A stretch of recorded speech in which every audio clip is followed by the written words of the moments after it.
question for Marty. Todd, can you talk about overcoming 3 turnovers in the first half and still generating 470 yards of total offense today? We shot ourselves in the foot, you know. Brandon fighting for too many yards.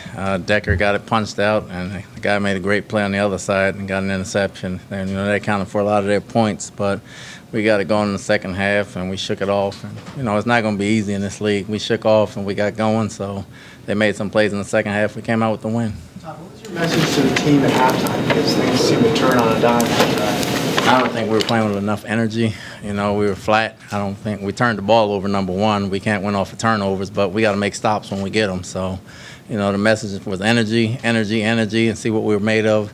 And the veterans were going to lead us, and they did. Todd, you relied on Ivory, Decker, and Marshall every week, it seems like. And, you know, the 2 fumbles notwithstanding, how comforting is it to have guys, especially those 3 guys, that you can count on? Those are good players. You know, we rely on them a lot. Those are good players, but we got to get contributions from other players as well if we want to be any good in this league. So, you know, as long as these guys can go, and they can go pretty good, we're going to rely on them, but we got to get other guys better in the process. The kind of resilience you preach, things like Decker coming back and making a big play after his fumble, and then Marshall obviously getting the ball ripped out, and he kind of takes over the game. Is that kind of an example of the stuff you're looking for? Yeah, that's some of the ways we're going to have to win this year. Like I said, every win is not going to be pretty. You know, it's not going to be pretty at all. We're going to make some mistakes, but how we come back from it and how we grow as a team going forward is what's going to make us a decent team. And today they did that.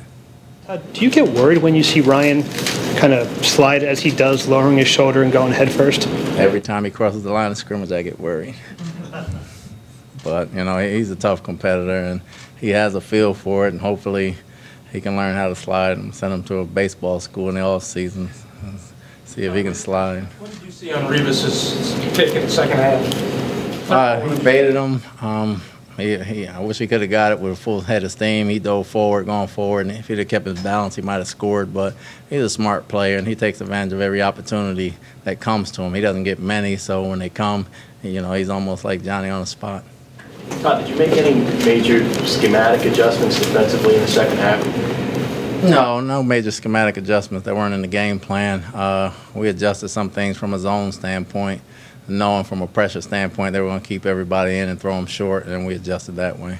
How did you think Sheldon did, Todd, as they do? I think he gave us some energy while he was in there. Again, he still has to get in football shape. There's a couple of times where I forgot about him, probably left him in there, played too long. So, but overall, he did fine. You talk about obviously you used a lot of 4-3, which was a wrinkle. Just you know how in integrating that this week to accommodate Sheldon. It wasn't just to accommodate Sheldon from a game plan standpoint. Most of their run game is based off of double teams or hitting and getting up to the linebackers on the second level. So we thought we could take that away. We're putting another guy down there and putting a head over all of them just to try to combat that. What did you think of how Chris Ivory played?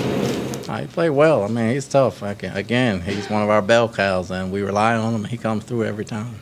When you have like a fumble like a Decker and the ball getting ripped out of Brandon's hands, do you have a word with those guys on the sideline in the moment, or do you just let that go? Is that a position coach thing?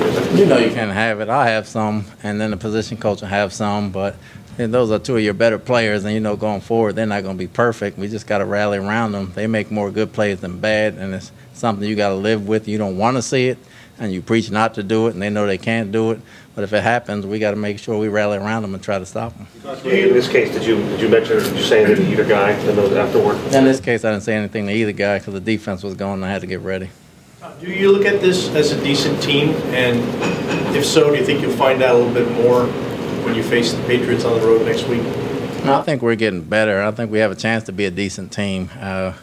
We'll enjoy the day, and we'll correct the mistakes tomorrow morning. You know, we got Game 6 in New England. We'll play Game 6. Todd, how did Revis beat Cousins on that interception?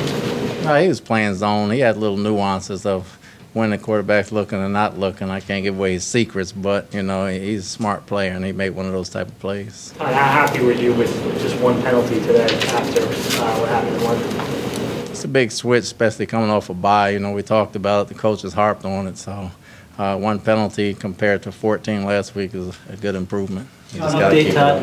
I'm sorry, do you have an update on Buster?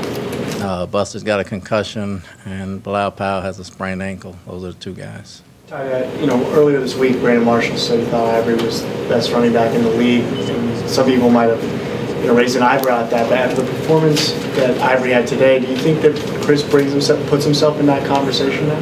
I don't worry about that. I know Chris is one of the best running backs we have. He is the best running back we have, and we rely on him. So, that's for outside people. We know how much we love him, so that's all that counts. Todd, you're known obviously as a pretty even-tempered guy. Maybe at halftime, did the players see a little bit of the side, little fire maybe that we don't get to see?